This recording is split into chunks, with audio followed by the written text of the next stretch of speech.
What internet marketing expert should you spend your valuable time listening to? Listen to someone who has over 20 years of web marketing experience and hundreds of website marketing success stories. That man is Aaron Sparks from Site Strategics. And this is Edge of the Web Radio.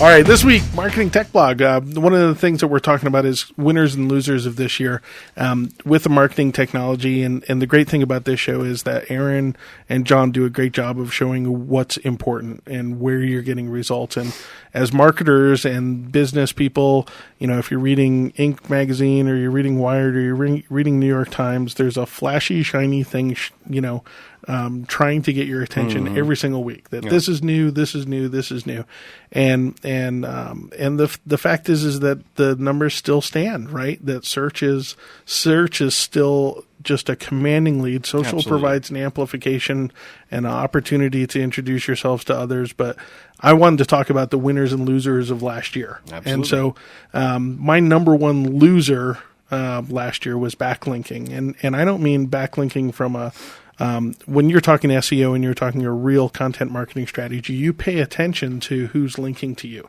Absolutely. And that's very important. But the backlinking industry turned into this black hat industry that basically went out and comment spammed and went and drove, all these links on all of these terrible, terrible sites to these customers who didn't even know it was happening. Those guys have virtually been put out of business overnight by Google, and so they're my number one loser last year, and good riddance to them. My second one, which is going to make some people mad, is QR codes, but I cannot stand QR codes. I've never liked them. You know, always bothered me, the QR codes on the billboards. Now, if you're actually concerned about safety on the highways, don't make me scan a billboard. Scott Stratton did a video on this. You can look for it on YouTube. It's like, QR code suck or something. And he talked about the guy that emails the QR code. And he goes, you emailed a QR code to my mobile phone. How do I turn my mobile phone around and take a picture of it? Why don't you just put a link there? Right. That's what links are for. Gosh. QR codes, I think, have been a big loser. I don't think that they're that great. I think people don't mind typing a URL in. By the time I open the app, take a picture, and click, and the browser opens, I could have typed it in. I think the coolest thing about QR codes was the tattoos. Did you ever see them getting the tattoos with QR codes? No, I mean, that's probably the best. And it was the best thing for the tattoo removal business, too. Another loser this year, Facebook advertising.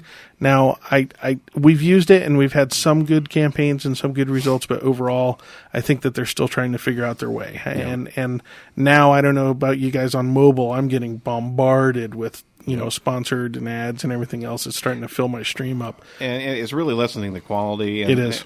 Because now it's in the whole news feed, and I'm flipping across, and I'm getting irritated every time. Oh, okay, that's another suggested page to like. They're doing away with where they show the articles from, if it's from Hootsuite, it won't show that anymore. So that way it blends in. We Washington Post just pulled their social reader. Basically said, we're just going to point people back to our blog again. And the interesting thing with that was the great thing about the social reader was it stayed within the walled garden of Facebook. People didn't have to click out. But Facebook has basically made it such a miserable experience that Washington Post is just saying, just come back to our site. And we have clients that we built a social reader for, and we're having the same problem. And we talked to a Facebook consultant, and you know what his response was? Go buy some advertising.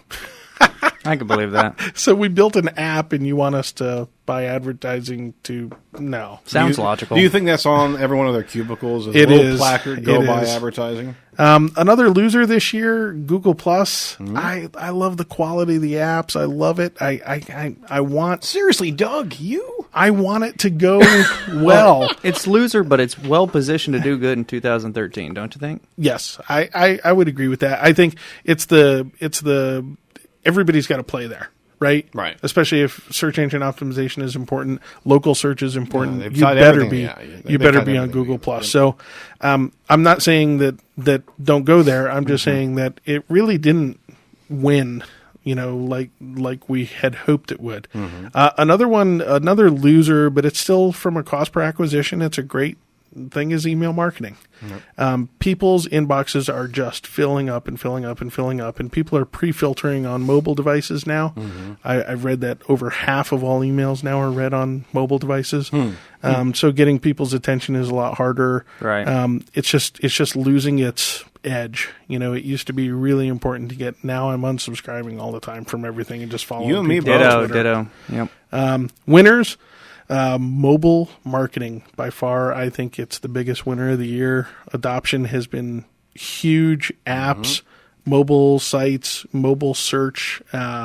You brought up this article. Yeah. Go ahead, talk about it. No. Well, I was just saying that 30% of the search queries are not coming from mobile. That's what YP ran a study there of their own traffic. 30% of the actual search is tied into the phone. Isn't that incredible? 30%. And it's going to keep on going on. It is going to keep on going. And so having a mobile optimized website, possibly having a mobile app if it's compelling enough for your company to do so. That's a big deal because you're just going to download it. It's going to sit there in your phone. You're never going to use it. Right, exactly. So, by the way, download the Marketing Tech blog. There you go. That's an app I'll use. It is. If you get an Apple for anything, get it for that mobile Marketing Tech blog. We're doing Android. It's coming. I promise. I think that's when I'll use it. That's good. Well, and Android adoption. I'm an Apple guy, but Android adoption is up way faster than Apple adoption. So even though tablet and iPad still rules right now, it's coming. The next one was content marketing, and of course, from a search and social standpoint, you have to have content, and so content marketing is now. I would say everybody's a publisher, but don't think of yourself as a journalist. You're still not a journalist. If you're talking for your company, you're selling. Yeah. And so don't try to act like you're some, the Marty Thompson goes berserk on this when someone from a company writes on their corporate blog and they try to write this, even-handed approach to non-biased why you should use our product. Nice. Come on. You're selling there. And that's okay. People went there because they were interested in what you were selling. Talk about it, but don't try to misrepresent yourself. Another one that's driving a lot of results is contextual marketing. Now, we talked last week that contextual marketing is one of these new marketing terms to something that's been around for a while, and that's dynamic content. And all that means, and it's happening on people's websites too, and it's very easy to set up and very easy to do, is dynamic content. If I'm reading an article on Site Strategics about local search, well, voila, something on the side pops up about local search. Right. And so you're feeding people more of a tailored experience and topical experience in the hopes that you're providing a path to engagement that's relevant to them. It makes sense because that's their interest level. And it's the same thing as, if you're selling books on Amazon, same representation. Amazon does a fantastic job of it. People that bought this as well. So it's great. Influence marketing is climbing, and this is important. This is important that as you're looking at a company about expanding, you don't always have to go to Google AdWords or Facebook marketing or these big guys.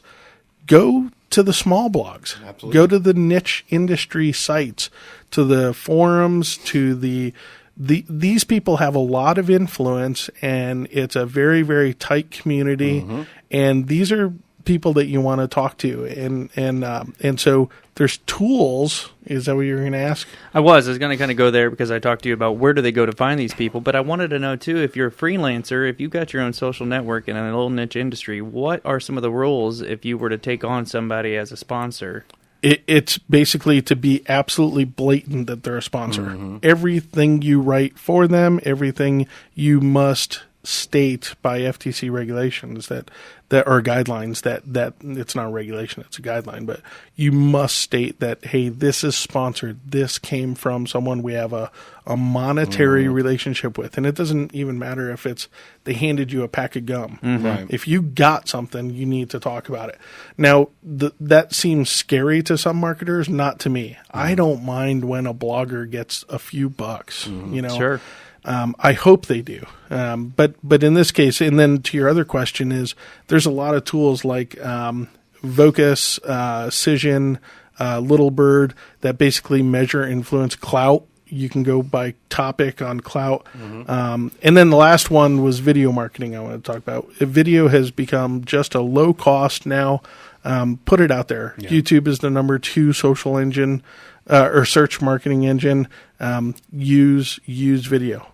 And then I'll give a plug to Twitter too. I think Twitter's climbing as well. I don't think Twitter's going to go away, man. I think we're getting better and better at filtering and not telling everybody exactly what they're doing every minute of the day. Except for Chris Brown, he's leaving Twitter.